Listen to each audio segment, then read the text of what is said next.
Hello viewers, welcome to our kitchen, Mishtu's kitchen. আজ আরও নতুন একটা রেসিপি নিয়ে এলাম।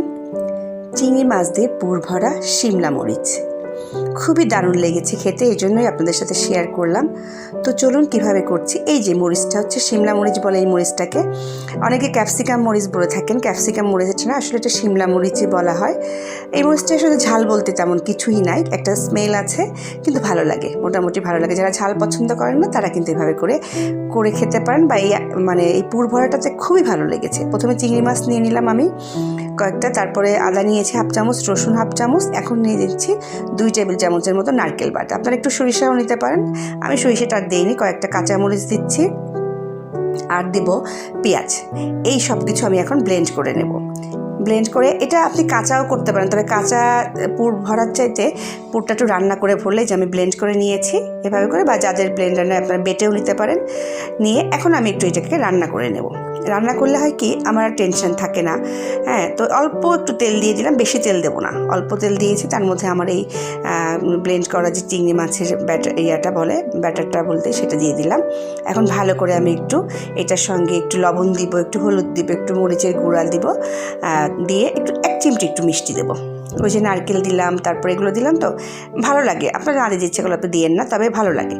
এই যে দিয়ে এখন ভালো করে আমি এটা নেড়ে নিচ্ছি। এখন পর্যন্ত আমি মিশাইনি মশলাগুলো।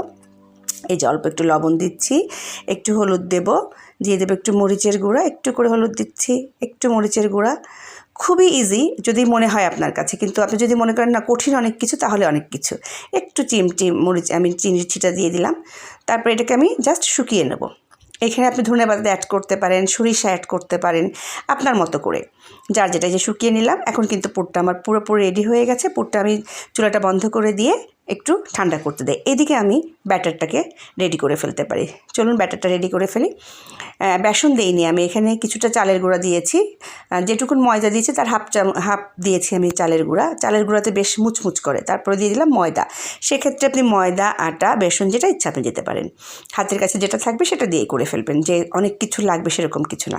এটার মধ্যে একটু লবণ দিয়ে দিচ্ছি, একটু হলুদ দিয়ে দেবো একটু তেল। আর এই ব্যাটারটা হবে একটু ঘন, কারণ মরিচের গায়ে দেখা যায় যে যদি ঘন ব্যাটারটা না হয় তাহলে আপনার কিন্তু লাগবে না, ওটা আস্তে করে পড়ে যাবে। তারপরেও কিন্তু লাগে না। এই যে এরকম ঘন ঘন করে আমি একটা ব্যাটার করে নিয়েছি, মানে বেগুনি ব্যাটার থেকে একটু ঘন। পুরটাও রেডি হয়ে গেছে। এখন মরিচটার মধ্যে কিভাবে ঢুকাবো। প্রথমে চিন্তা করেছিলাম যে আমি উপর থেকে বোটাটা কেটে, তারপর দেখলাম যে না, বোটাটা বের হয়ে যাবে। তখন আমি কি করলাম, এই যে বোটাটা দিয়ে আর কাটিনি, বোটাটা এভাবে করে রেখে দিয়েছি। সাইড থেকে এভাবে করে কেটে নেবেন। কেটে ভেতরে যে বিচিগুলো বা বীজগুলো আছে বা দানাগুলো আছে, সেগুলোকে আপনি একটা চামচের সাহায্যে বের করে ফেলবেন। আর তেমন কিছু কিন্তু এখানে নাই। তো এই যে ভেতর থেকে আমি চামচ দিয়ে এই যে বীজগুলো সব বের করে ফেলছি, কারণ ওটা খাওয়ার দরকার নেই। ওটা, আর বললাম যে মরিচটা কিন্তু অত বেশি ঝাল না, ঝাল একটা স্মেল আসে। তো এরকম করে নিয়ে আমি সব ভেতরটাকে পরিষ্কার করে নেব। প্রত্যেকটাকে এভাবে করে নিয়ে এই পুরগুলোকে আমি ঢুকিয়ে দেব। হ্যাঁ, এভাবে করে ধরে দেখেন, এই যে এভাবে যখন করবেন আস্তে করে পুরটা কিন্তু ভেতরে ঢুকে যাবে। তাতে হবে কি, ব্যাটারের দিয়ে এটা বেশ একটা প্রলেপ দেওয়া যাবে, ব্যাটারটা কোনোভাবেই আর বেরিয়ে যাবে না। এই যে এভাবে করে পুর ঢুকিয়ে আমি সব কয়টাকে রেডি করে নিচ্ছি। আর ব্যাটারটা তো রেডি করা আছে, ওই পাশে আমার তেলও প্রায় রেডি আছে। এভাবে করে সবগুলো ঢুকিয়ে নিচ্ছি, যতটুকু পরিমাণ ঢোকানো যায় আপনি ঢুকিয়ে দেবেন।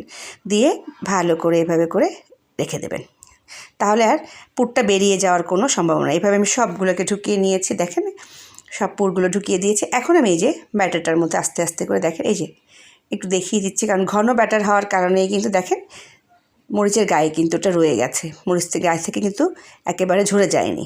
তো ওদিকে তেলও গরম করতে দিয়ে দিয়েছি। আস্তে আস্তে করে ব্যাটারের মুখগুলোকে এভাবে করে ঘুরিয়ে দিচ্ছি, যাতে একটু করে ময়দার ব্যাটারটা উপরে লেগে যায় আর মুখটা বেশি বন্ধ হয়ে যাবে। খুবই দারুণ। আজকে আমি যখন পোলাওর সঙ্গে খেয়েছিলাম এত মজা লেগেছিল, বাসার সবাই খুব মজা করে খেয়েছে। এবং এই যে তেল গরম হয়ে গেছে, একটা করে আমি আস্তে করে দিয়ে দেবো। খুব বেশি গরম করবেন না তেল। এভাবে করে যখন আমি মানে চুলাটার মধ্যেই এটা দিয়ে দিলাম, তখনই একটা কিন্তু খুব সুন্দর স্মেল বের হয়েছিল চিংড়ি মাছ এবং এই যে শিমলা মরিচের যে একটা স্মেল, খুবই ভালো লাগছিল। তো এভাবে করে একটা করে আপনারা কিন্তু বোটাটা রেখে দেবেন, যদি দেওয়ার জন্য বেশ সুবিধা হয়। এভাবে করে প্রত্যেকটা দিয়ে দিব একটা করে। তারপরে আস্তে আস্তে করে আমরা এভাবে দিলাম, একটা দুটো তিনটা দিচ্ছি এভাবে করে আস্তে আস্তে করে। এই যে আমি 5টাই একসঙ্গে দিয়ে দিয়েছিলাম, আস্তে মিডিয়াম জালে আস্তে আস্তে করে হলো। এবং ভেতরের পুরটা যেহেতু আমার রান্না করা, আমার টেনশন নেই যে আমি উপরটা আস্তে আস্তে মোটামুটি হলে। আর যখন রান্না করা থাকে না তখন কিন্তু অনেক ঝিমা জালে বসে বসে আস্তে করে করতে হয়। তো আর চিন্তা করলাম তখন আপনি ব্যাটারে না দিয়ে আপনি কিন্তু এটাকে যেটা বলে মানে ভাপে করতে পারেন বা বয়েল করে স্টিমও করা যায়। তো আমার কাছে এটাই ভালো লাগছে, বেশ মুচমুচে। এবং যখন ব্রাউন কালার হয়ে যাবে, ডিপ ব্রাউন কালার হবে, আমি আস্তে করে সবগুলোকে একটা একটা করে তুলে নেব। এবং আমার ব্যাটার কিন্তু একটুও খুলে পড়েনি, প্রত্যেকটা জায়গায় কিন্তু খুব সুন্দর ছিল এবং খুব মুচমুচে ছিল।